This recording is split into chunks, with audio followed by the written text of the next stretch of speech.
Agora volta para o tela do Meet. Ok, 10h30. Então, o que a gente conseguiu avançar um pouquinho ontem, né, devido aos problemas técnicos aí, foi basicamente a estrutura da pena, né, os tipos de penas, né, aí vimos algumas diferenças entre os tipos de patas, e hoje vamos falar dos tipos de bicos, né, e falar mais das especializações e características das aves, tá? Vocês estão lembrados e lembradas aí das diferenças entre as asas remiges e tectrizes? A diferença básica.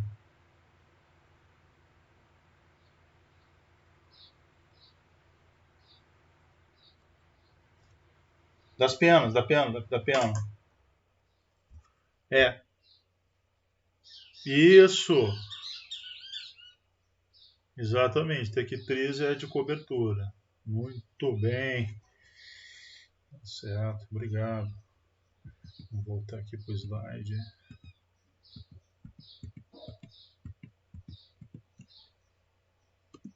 Ah, tá. Características que a gente comentou das aves, né? Todas muito relacionadas à questão do voo, né? Então, quando a gente fala em aves, a gente está falando de um grupo, né, com quase aí 10 mil espécies, que tem um padrão assim, morfológico, de estrutura de corpo muito uniforme. Né? Muito diferente do que a gente vai ver, por exemplo, em mamíferos. Né? Isso tudo está relacionado à exigência do voo, né? A imposição seletiva da capacidade do voo. Né? Então nós vimos sobre as patas, né, patas das árvores, das Paleognathae, né? A comparação aí entre Paleognathae, né, aves terrestres, né, as não voadoras de grande porte. Então aqui à esquerda mostra a ave elefante extinta de Madagascar, ponteiro laser, tá? E à direita avestruz, cursor, né? Então outra ave extinta também com esse porte aqui eram as moas, tá? Da Nova Zelândia. Também eram aves aí que chegavam a quase 2 metros. Né? E eu acho que a última ave moa, acho que ela foi do século XVII, né, que ela foi extinta no final. Né? Então a chegada do europeu lá só acelerou isso também. Né? Os tipos de patas, ok, a gente comentou as patas adaptadas para o nado, né? Essas que têm membranas interdigitais bem desenvolvidas, né? Então, pés providos de membranas interdigitais e pés lobulados, né? De algumas aves aquáticas, né? Então, aqui o caso do pato, né? Mostrando as membranas parciais. O caso do biguá, né? Mostrando o pé palmado, né? Para o nado também. Pé lobulado de um mergulhão, mostrando como ele gira durante o movimento de arrancada. Né? Esse aqui, letra C. Posição de artelhos durante um forte movimento para... Aliás, esse aqui, né?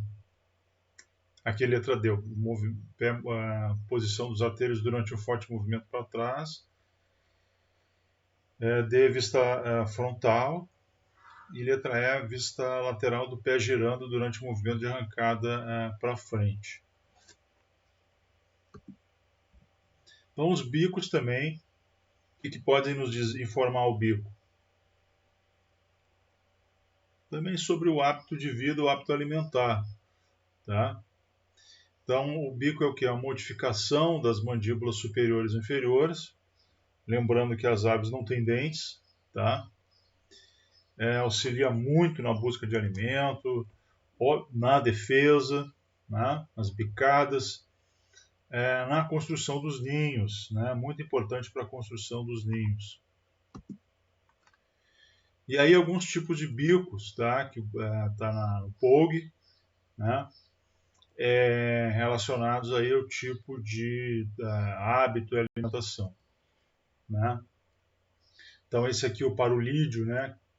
Que tem aqui esse tipo de bico aqui, um cone praticamente pequeno e fino, né? Para apanhar inseto. O bacural tem umas penas aqui, tipo ornamentações, né? Funcionam como uma rede para capturar inseto, né? Bucerotide para colher frutos, né? Tem muitas árvores frugívoras, além de muitas que capturam insetos, né? O corvo tem um tipo de bico generalizado, né? Esse aqui. A águia, né? Para cortar, perfurar, né? Dilacerar a carne, né? Um dos falconiformes e abutres né? Também. O pelicano, o bico aqui modificado, né? Com uma rede de pesca. O pato mergulhador, né? Gênero Mergus, né? Para pescar peixe. Esse aqui é muito fino e comprido, uma espécie de pinça, né? Do biguatinga para fisgar peixe, fisga peixe. O colhereiro, né? Para peneirar na lama, né? O pato anatine para filtrar água e o flamingo, né? Que ele peneira na lama também, né? O cardeal, um bico reforçado, digamos assim, né? Para quebrar a semente. E também o cruzabico, né? Que extrai semente de pinho. Então são alguns exemplos de tipos de bicos, né? Os mais comuns, né? Aqui é uma foto retirada aqui do trabalho do professor Guzzi, né? Aquele capítulo do Biodiversidade do Delta, né? Das aves do Delta. O Papa Formiga Pardo aqui, que ocorre na região, né? Mostrando o tipo de bico, ó, fininho e curto, né? Como foi aqui do tipo parulídeo, né? Para apanhar inseto. Então, né? Aliás, o gênero, né? Formicivora grisia, né? Papa formiga. Aqui é uma fêmea, né? Veja a diferença de coloração do macho para a fêmea, né? De morfismo sexual. Mas é o mesmo tipo de bico, né? De quem preda inseto. Né? Aqui o do pica-pau, né? Que é um predador de insetos, só que preferencialmente larva de inseto, né? Que fica nas árvores. Né?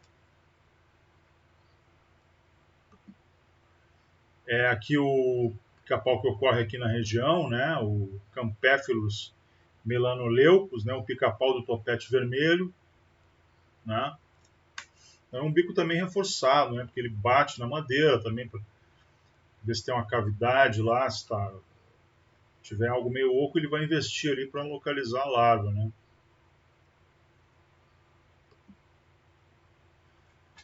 Então, as aves também têm a cinese craniana, né? Não tanto quanto as maneira um pouco diferente do que tem as serpentes, mas eles têm um nível de cinese, né?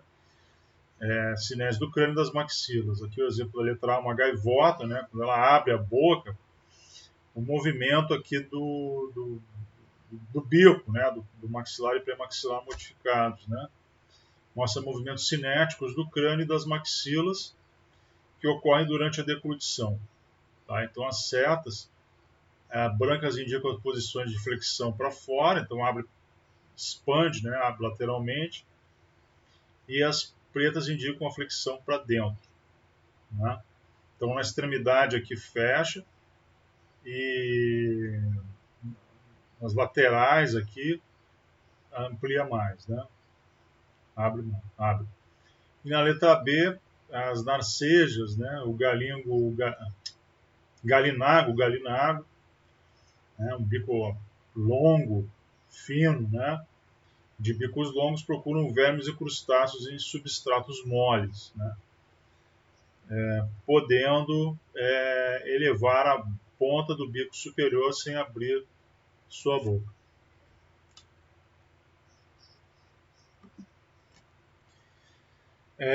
Egreta tula, um exemplo de pássaro, né, da região aqui, de ave, né, a garça branca pequena, tá, que tem um tipo de bico parecido aqui com o galinago, assim, um bico, que é um bico de que jeito? Né? Fino, longo, né, para pensar esses crustáceos e moluscos, né, bentos aí no fundo dos alagados.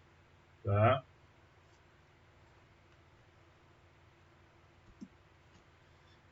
Outra garça, né, a Egreta cerulea, a garça azul também, ó, mesmo padrão de bico, longo, fino, tá? Para pensar esses animais aí de fundo, né, que ficam aí nos alagados. Tá? Aí toda vez que eu vejo aí empreendimento aí aterrando os lagos aqui da região, eu fico muito triste e preocupado, porque não é só a vida desses organismos que vivem no lago, mas também a dos pássaros também, que começam a perder, fica ameaçada, esses animais começam a perder espaços aí para alimentação. E o nosso amigo guará, né? Também, ó, o tipo de bico, né? Longo, fino. Para quê, né? Para que não? Qual qual é o hábito alimentar, né? Ele pinça crustáceos, né? No mangue, né? Os caranguejos, né? Com esse bico aí, né? O Eudócimus ruber, a gente comentou aí sobre a questão da coloração da pena, né? Na aula retrasada. Agora, peraí, eu tenho que trocar de arquivo aqui.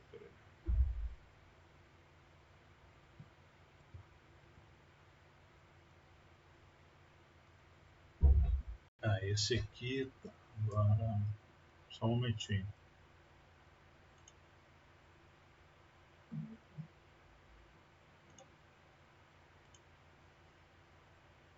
Vocês viram aí o que vai ter ponto facultativo, né? Saiu o anúncio aí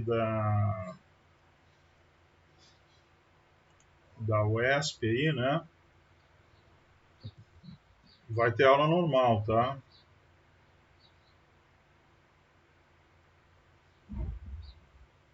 Então é facultativo mais para quem está aí trabalhando presencialmente, e a recomendação é que, as atividades remotas permaneçam. Tá? Então a gente pode continuar com as aulas aí. Ok, isso aqui a gente viu ontem, deixa eu compartilhar. Volta para cá. Compartilha.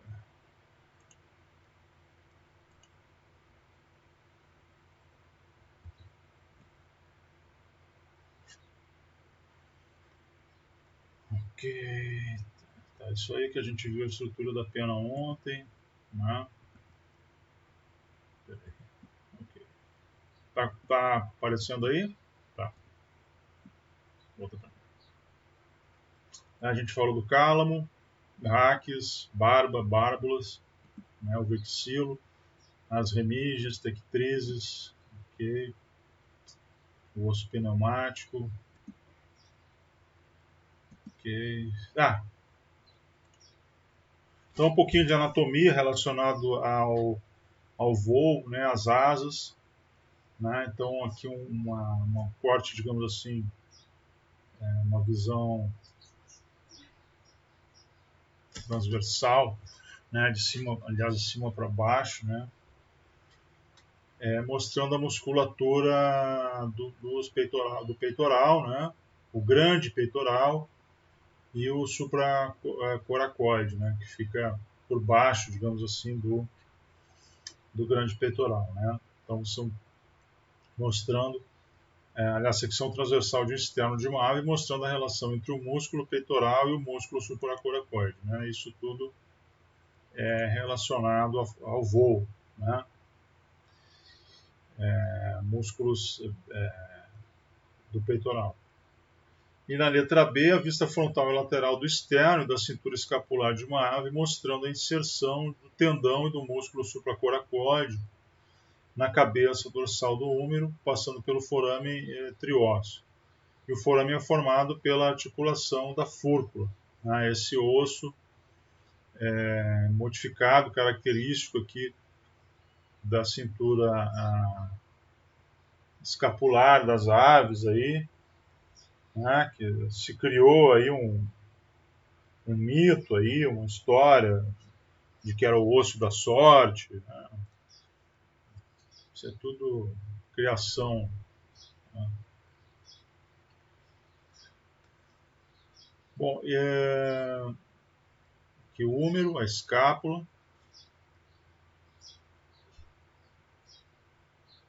duas partes da escápula, né? O coracoide e o externo.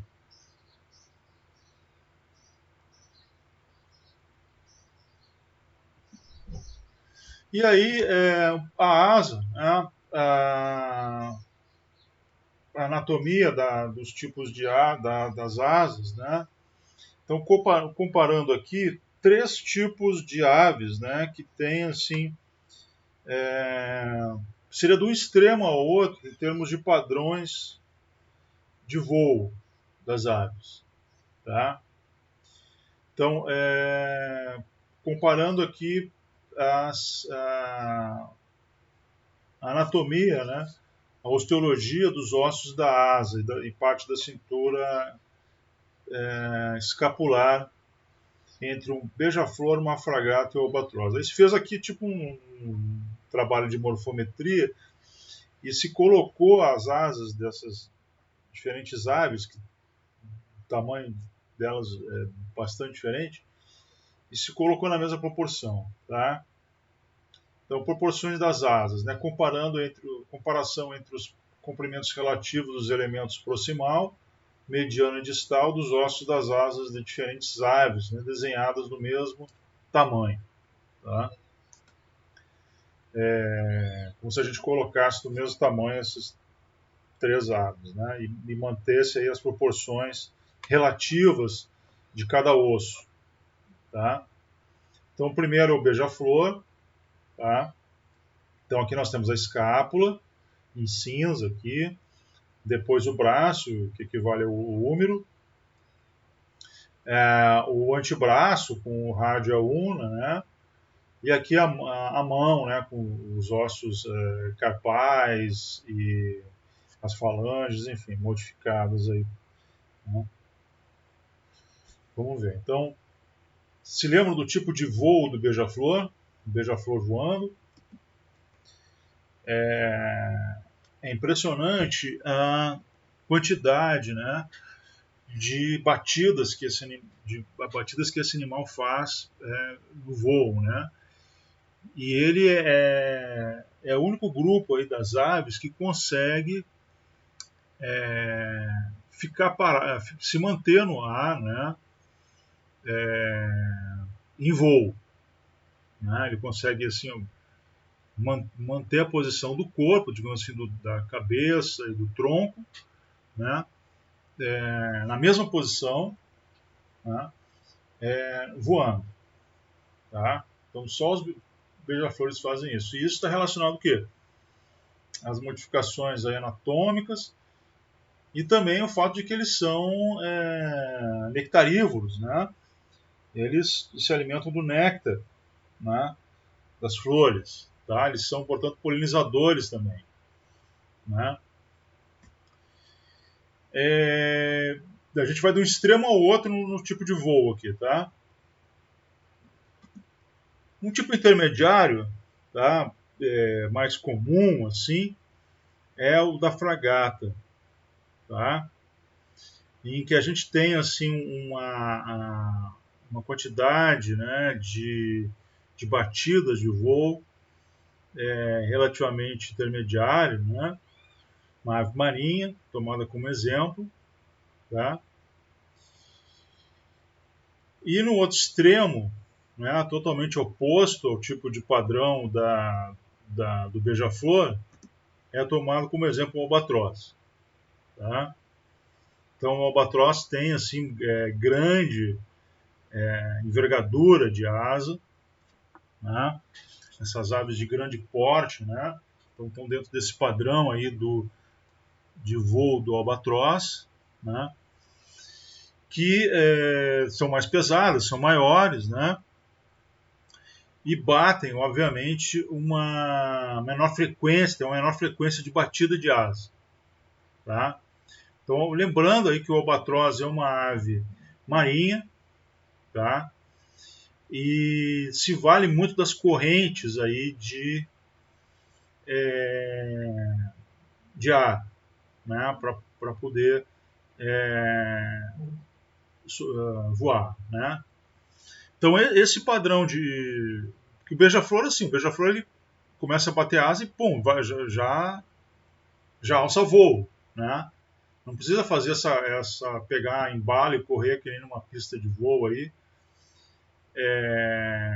para alçar voo, né? Então, os nossos aviões eles são baseados muito nesse tipo de padrão aí de voo do albatroz, né? Para alçar voo é o mesmo padrão. Tem que correr para pegar velocidade, aí voar, se deslocar contra o vento, né? E direcionar o corpo para cima, tá? E aí isso está refletido na anatomia, né, da estrutura das asas. Tá?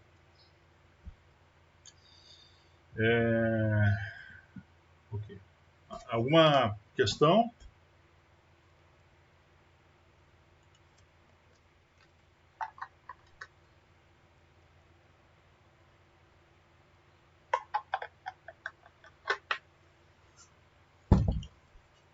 Ok.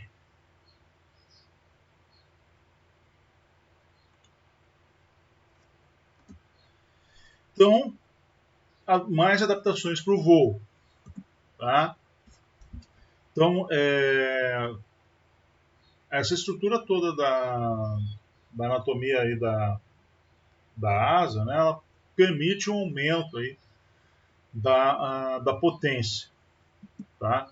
E muito mais ainda, nesse caso aí do nosso amigo beija-flor. Né? Consegue colocar muita potência, né, nas asas. Tá? E isso vai ter uma influência direta, né, no metabolismo desse animal, né, no batimento cardíaco. Né, que no caso dos beija-flores aí são as aves que têm um batimento cardíaco mais elevado. Né, eu acho que isso até é dentro dos vertebrados. Assim, né, e está relacionado, e assim tem um ciclo de vida bem curto, né, os beija-flores. Aí acho que é no máximo 2 anos que esses animais podem viver. Assim. Bom, outras adaptações, né? Então, as asas elas são resistentes, têm ossos pneumáticos, né? Características, aliás, que permitem a diminuição do peso, né? A resistência das asas, os ossos pneumáticos, os bicos córneos, né?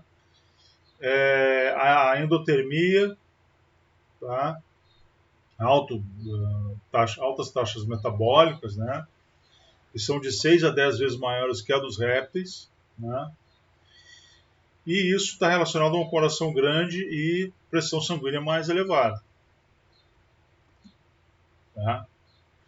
E falando em sistema circulatório, coração, também o sistema respiratório é modificado nas aves. Né?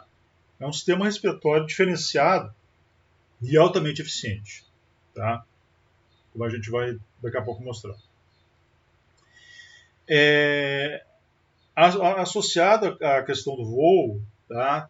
É a questão da visão. As aves têm uma visão bastante aguçada, né? E uma excelente coordenação neuromuscular. Então, relembrando aí, né, uma herança lá dos terópoda, né, corpo fusiforme, com cabeça, pescoço, tronco e cauda diferenciados, pescoço em S, né, pescoço longo, para equilíbrio e armazenamento, né, membros anteriores modificados para o voo, membros anteriores e membros posteriores com diferentes funções e apresentando 4 dedos.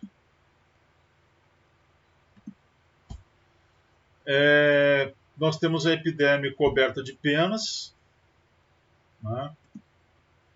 Escamas nas patas, né? Nos pés,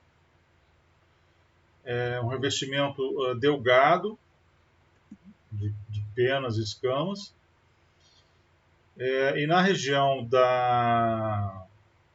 do corpo, né?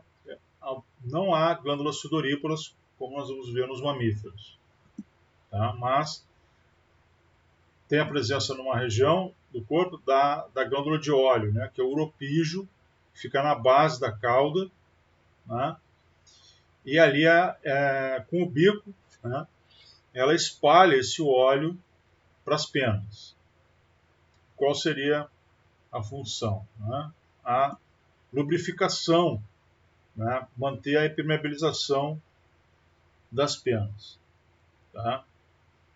Então nós temos um esqueleto totalmente ossificado, mas com cavidades aéreas, que é o caso dos ossos pneumáticos, né? Então, os ossos pneumáticos. E falando em ossos, tá? O crânio também é bem modificado nas aves. Né? A estrutura do esqueleto da cabeça das aves, né, é um típico um diapsida altamente modificado. Tá? Então, os ossos do crânio são fusionados. Né? Pegar um crânio, um esqueleto do crânio de um adulto, né, você não vê mais as articulações, né, entre os ossos, porque eles se fusionaram. Tá? E uma herança reptiliana, né, a presença de um côndilo occipital.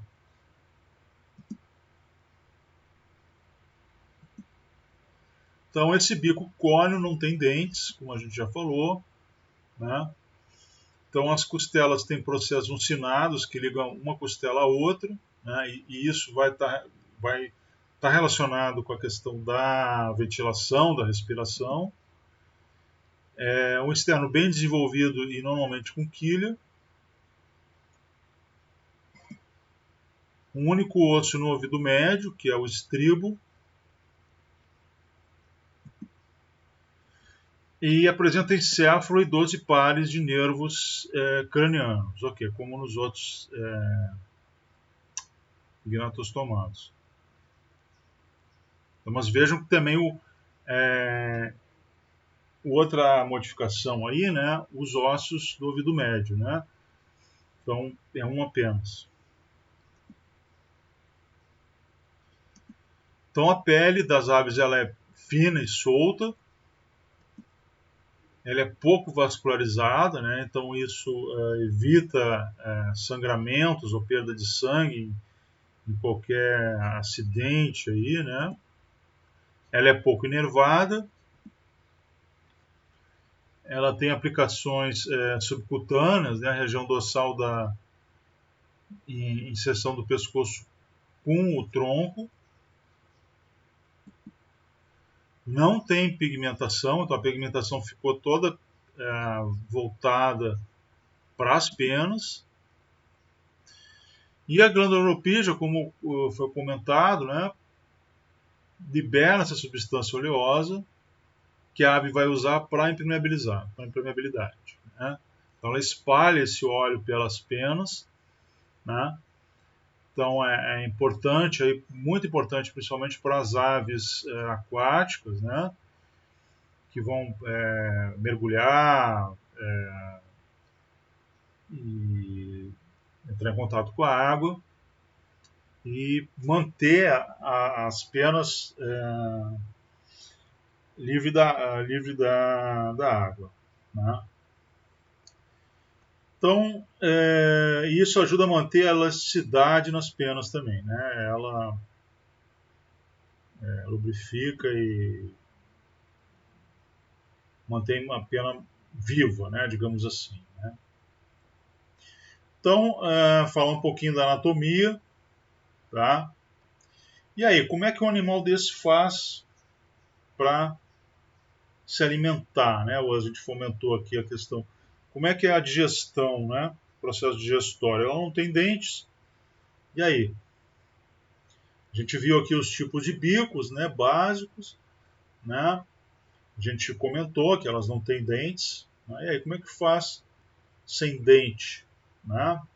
Engole o alimento praticamente inteiro. E aí? Vou começar aqui pelo sistema digestório. Tá? Então, o bico, a boca, o esôfago. Né? As aves têm uma região aqui que é o papo, tá? Que serve para quê?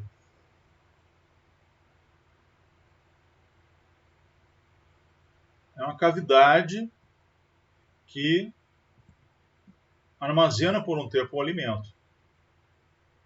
Tá? E isso é importante lá também no cuidado parental. Né? Então, as mães, os pais capturam o alimento e levam para o ninho como? Né? Às vezes consegue levar no bico, mas algumas vezes leva dentro do papo. Né? E aí regurgita e serve o alimento para os filhos. Né? Ok. Não está aparecendo aqui porque ficou sobreposto. Ah, está aqui. Tá. Então o trato digestório continua aqui, né? A continuação do esôfago após o papo. E ele vai chegar aqui na moela. O que é a moela?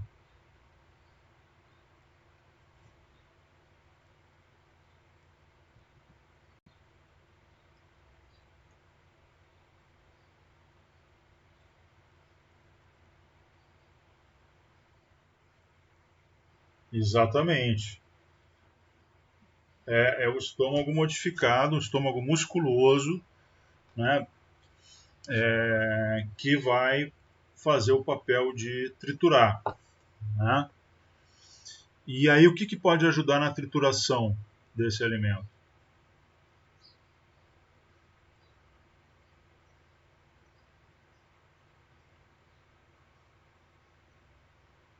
Vocês já viram que as aves têm o hábito também de comer umas pedrinhas, não?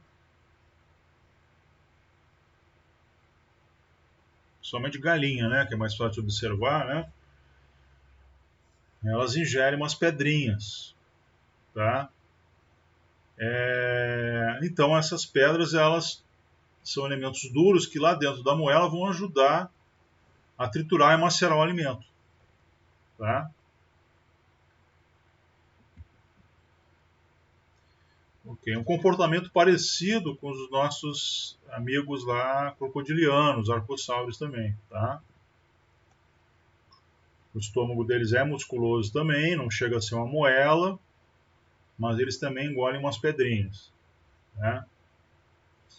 Ok, a moela, o estômago modificado, e aí continua aqui o intestino, tá? Aqui depois termina o orifício da cloaca. Mostrando aqui depois o fígado, tá? Anexos do sistema digestório. Aqui mostra também o externo, né? O aquilha do externo. Pulmão, gente, ó. Então, traqueia e o pulmão. E associado aos pulmões, nós vamos encontrar sacos aéreos. Tá? E nós vamos já explicar o funcionamento aqui do pulmão. Então, isso tudo está relacionado à ventilação, troca gasosa, pulmões e sacos aéreos, de maneira altamente eficiente. Sistema agora excretor, aqui nós temos o rim, tá?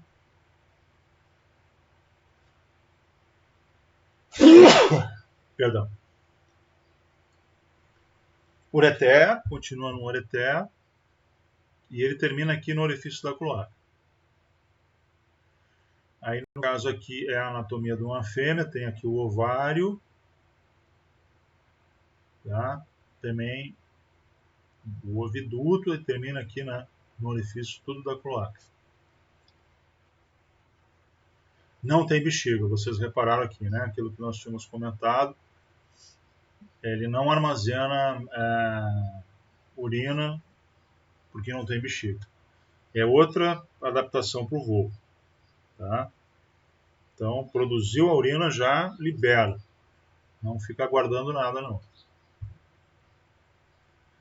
E excreção são uricotélicos. Aqui está o pâncreas, né, sistema digestório. Aqui. Anatomia básica aí das aves, aqui tomando o pombo como modelo. E aqui a anatomia, a osteologia das aves, né? A gente já falou aqui da asa, do externo, as costelas, né? Tem um processo de estarem todas conectadas, né? A cabeça, né? Os ossos da cabeça são fusionados, né? O bico, o pescoço em S, as vértebras, a cauda aqui, né? Diminuída, né? Com os ossos fusionados. Vamos falar um pouquinho das patas, gente. Estou mostrando aqui, não é para provocar, não. De certa forma é assim. O que no mercado aí, a gente conhece como coxa de galinha e a sobrecoxa. Vocês conseguem me dizer que ossos são esses aí? Olhando o esqueleto da ave.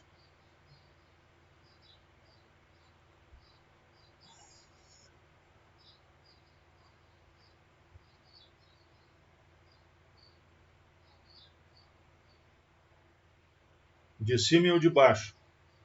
Primeiro o de cima. Oi? A coxa é o fêmur?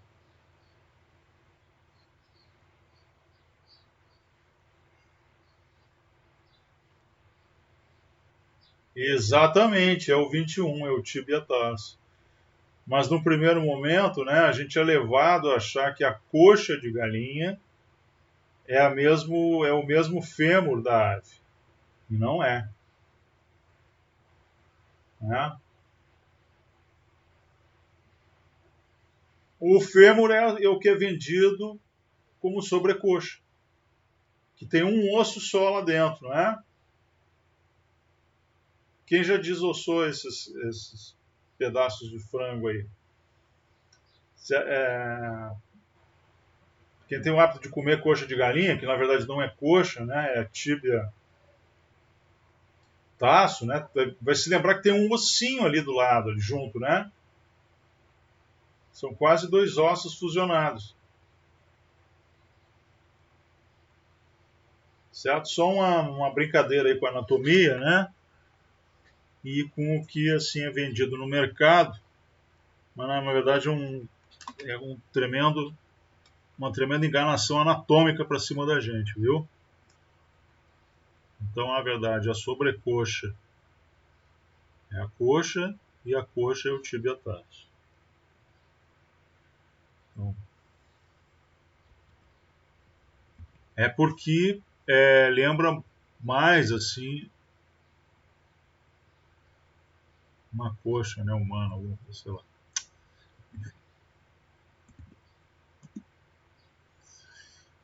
E sistema circulatório, né? O coração das aves tem 4 câmaras, tá? Endotérmicas e hemácias nucleadas, tá? Então aqui as 4 câmaras, né? Vamos começar aqui o átrio esquerdo, o ventrículo esquerdo, o átrio direito e o ventrículo direito. E aqui a aorta ascendente, né? Então, coração com 4 câmaras, separação completa do sangue venoso com arterial. Os eritrócitos são nucleados e maiores do que os dos mamíferos. Isso está relacionado, né? Então, a conservação da temperatura da ave, né? Principalmente as penas, né? Também. Então, os rins são o sistema urogenital, né? Os rins são do tipo metanéfico e número de 2, né? Cada rim tem um ureter que se abre na cloaca, não há bexiga. E as aves marinhas apresentam modificações especiais dos rins. Por que será isso?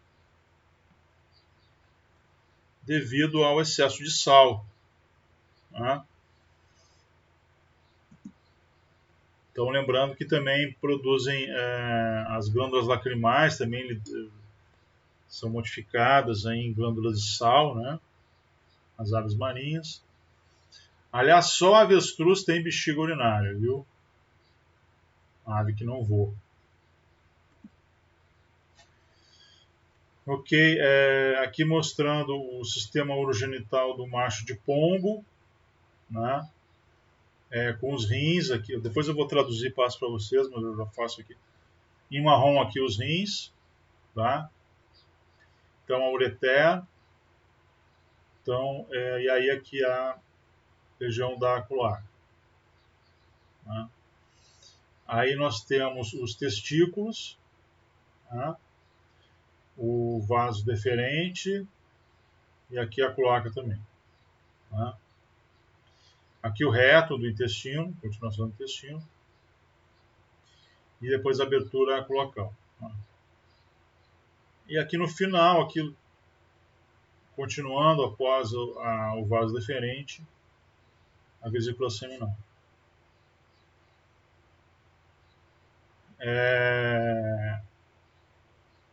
E aqui na fêmea,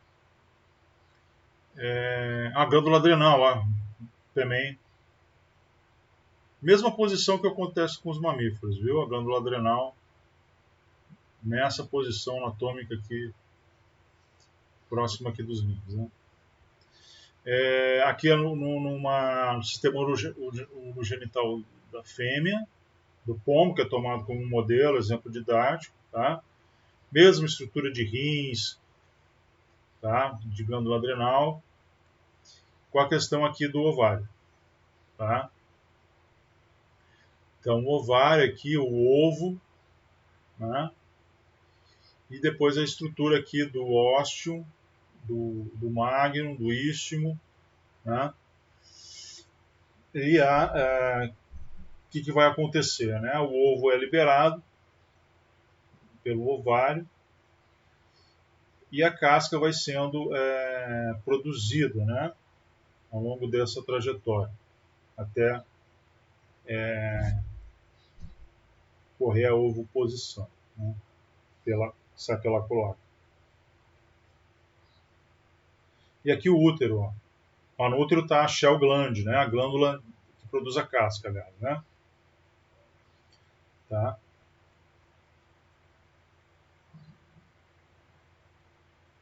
Ok. Sistema nervoso, a gente já comentou um pouco aqui, né?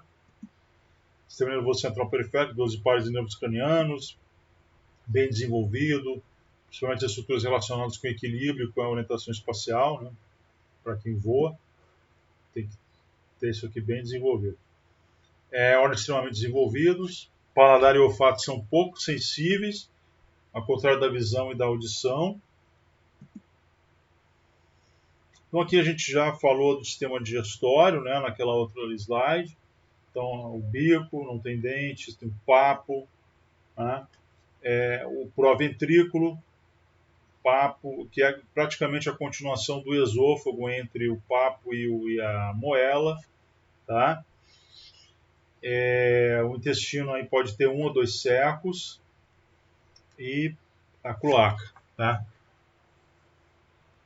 Então, secos, intestino, o reto e a cloaca.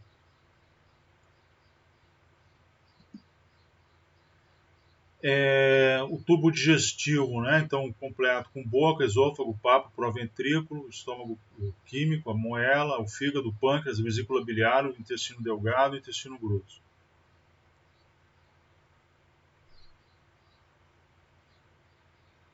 Aqui a moela, moleja em espanhol. Aqui mostrando o pâncreas. E o fígado. E o papo em espanhol que é buche. Buche. Tá ok. Vamos falar um pouquinho do pulmão, sistema respiratório. Pulmonar, tá? Sistema respiratório pulmonar. Os pulmões são parenquimatosos, com vários canais de arejamento.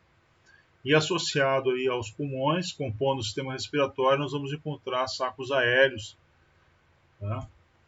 Dentro da cavidade torácica, cavidade abdominal, alguns chegando até dentro dos ossos até. E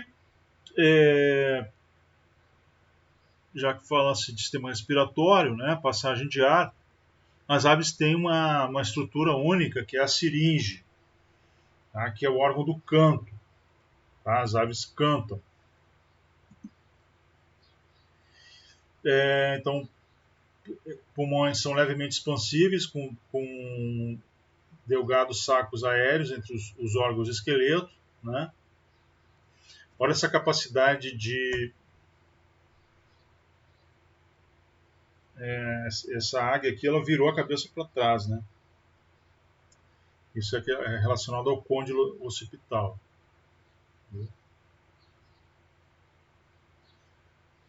Praticamente 130 graus aqui de giro. Aqui a anatomia do sistema respiratório, tá? Então, o bico, né, a boca, a língua, a glote, a laringe, né, aí a traqueia, que conduz o ar, e praticamente dentro da traqueia, né, antes de ocorrer a divisão dela, né, nós temos aqui a siringe, que é o órgão do canto. Tá? Aí divide-se aqui a traqueia em 2 ramos, um para cada pulmão, né? Aqui o pulmão, e associado aos pulmões nós temos os sacos aéreos, que podem ser o torácicos, né, anterior, torácico posterior, o abdominal, né? Tem sacos aéreos cervicais também, né, interclavicular, né? E aqui mostrando, nesse outro lado, os pulmões internamente. Tá? Então a traqueia continua, né? E aí a continuação da traqueia aqui vai ter os anéis, né? Aí vai se multiplica em mesobrônquio, tá? E a partir daí nós temos várias ramificações desse mesobrônquio, tá? E dentro dos pulmões também nós vamos encontrar uma estrutura muito importante que são os parabrônquios, tá? Isso tudo por onde o ar vai passar, tá? Parabrônquios e ventrobrônquios, tá? Então para que fica ao lado, e, digamos assim, ventrais, né, o ventrobrônquio.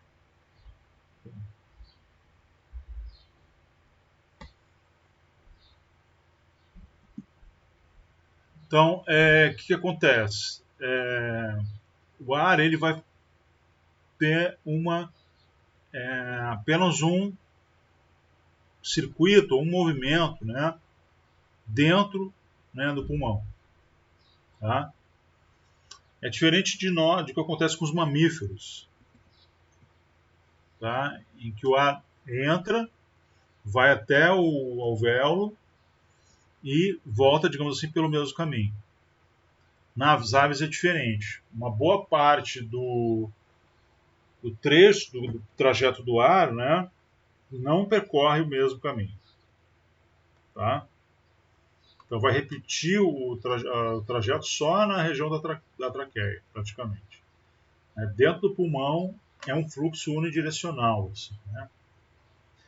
Então aqui é quando ocorre a inspiração, tá? Então o ar entra pela boca, né, narina, chega na traqueia, temos a siringe, pode produzir som ou não. Aí nós temos a divisão, né, dos brônquios primários. Aí esse ar entra pelo pulmão, no brônquio intrapulmonar, tá? E vai em direção aos sacos aéreos abdominais e torácicos. E uma parte dele vai para os parabrônquios, né? Primeiro aí para os dorsobrônquios, depois passa pelos parabrônquios pulmonares ou paleopulmonares, e esse ar que passa pelo parabrônquio vem depois em direção ao ventrobrônquio. E aí vai para o saco intraclavicular. Então veja que o ar oxigenado tá fazendo esse trajeto aqui. Ele entra, traqueia, brônquio, sacos torácicos e parabrônquios. E uma parte dele, no final aqui, saco intraclavicular. E aí se expande. Na expiração, tá, esses sacos são esvaziados, tá, sofrem pressão e aquele saco que está com ar oxigenado vai mandar o ar para os parabrônquios. E o ar que já passou pelos parabrônquios vai em direção às traqueias. Eu consegui um GIF aí, tá? Que coloca isso numa dinâmica, né, de movimento aí, obviamente, mostrando aqui o movimento aqui do fluxo aéreo nas aves, dentro do sistema respiratório. Tá? Então, em amarelo é o ar aqui oxigenado chegando. Então, ele chega, traqueia, né, em direção aqui aos brônquios, parabrônquios. Tá? Então, veja que uma parte dele vai para o saco pulmonar, e uma parte já vai para os parabrônquios fazer a troca gasosa. No que faz a troca gasosa, ele ganha coloração avermelhada, o ar rico em CO2. Tá? Aí o que acontece? Esses sacos aéreos anteriores, eles se enchem com ar rico em oxigênio e em CO2. Tá? E aí, determinado momento, em seguida, aqueles sacos aéreos que estavam cheios de ar oxigenado vão contrair e empurrar esse ar rico em CO2 para os parabrônquios. É nesse momento que os sacos aéreos anteriores, que estão ricos em CO2, vão expulsar esse ar de dentro do corpo, em direção à traqueia. É quando sai esse ar vermelho aqui, é o ar rico em CO2. Então eu vou traduzir aqui, tá? Os pássaros têm sacos aéreos que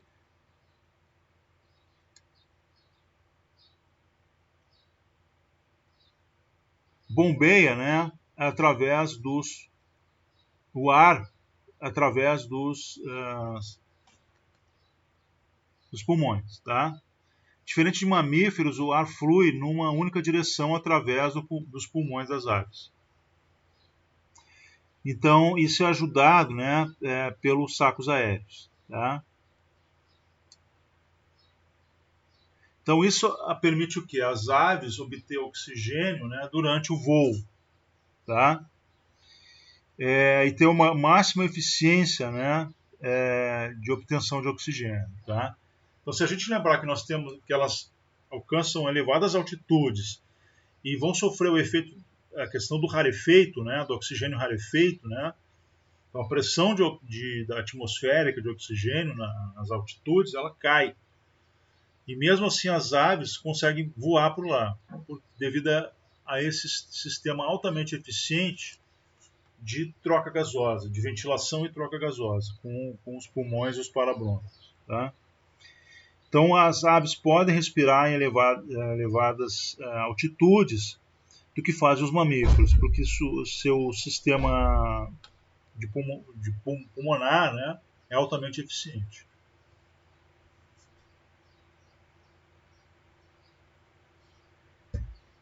É altamente interessante, modificado, né, esse esquema de respiração das aves.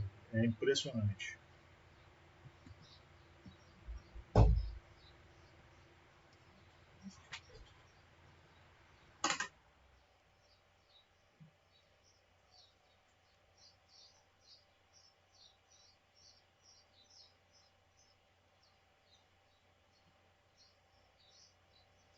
E isso, a seringe é o órgão vocalizador, né, que emite som nas aves. Produz o som.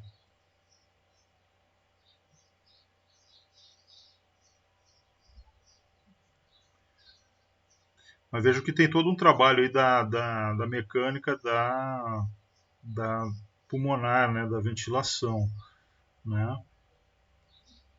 Que tem o trabalho aí dos sacos aéreos, enchendo e esvaziando, empurrando esse ar, fazendo o ar circular, né, dentro dos parabrônquios e para fora dos pulmões. E aí no que o ar passa, né, é a oportunidade de emitir o som.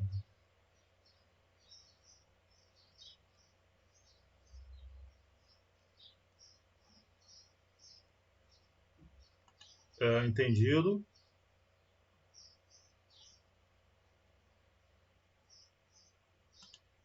Ah, tá. Agora que eu li o chat ali.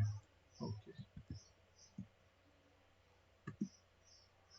Aí depois eu passo para vocês. Aqui é um GIF que tem a comparação entre 3 tipos de respiração, né? No humano, na ave e nos insetos. Né?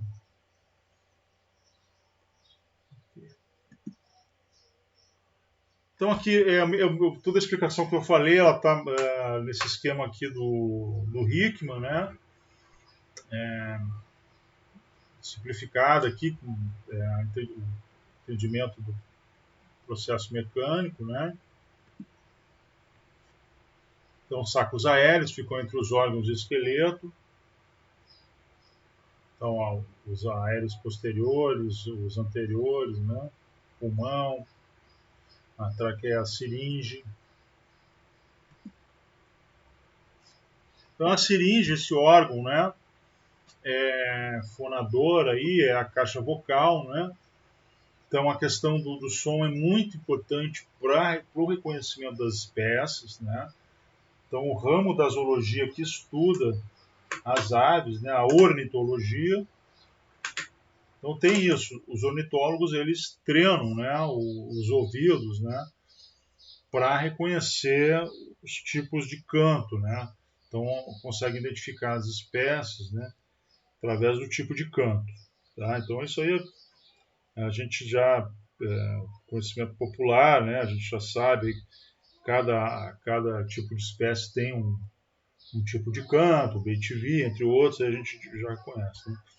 Mas os ornitólogos eles investem nisso, né, e gravam e conseguem aí treinar o ouvido para reconhecer várias espécies, né, através do tipo de canto. E isso está relacionado a modificações também anatômicas, né, nas seringas. Né? As seringas têm um padrão básico, mas de espécie, de família, de grupo para grupo, elas se modificam também. Tá?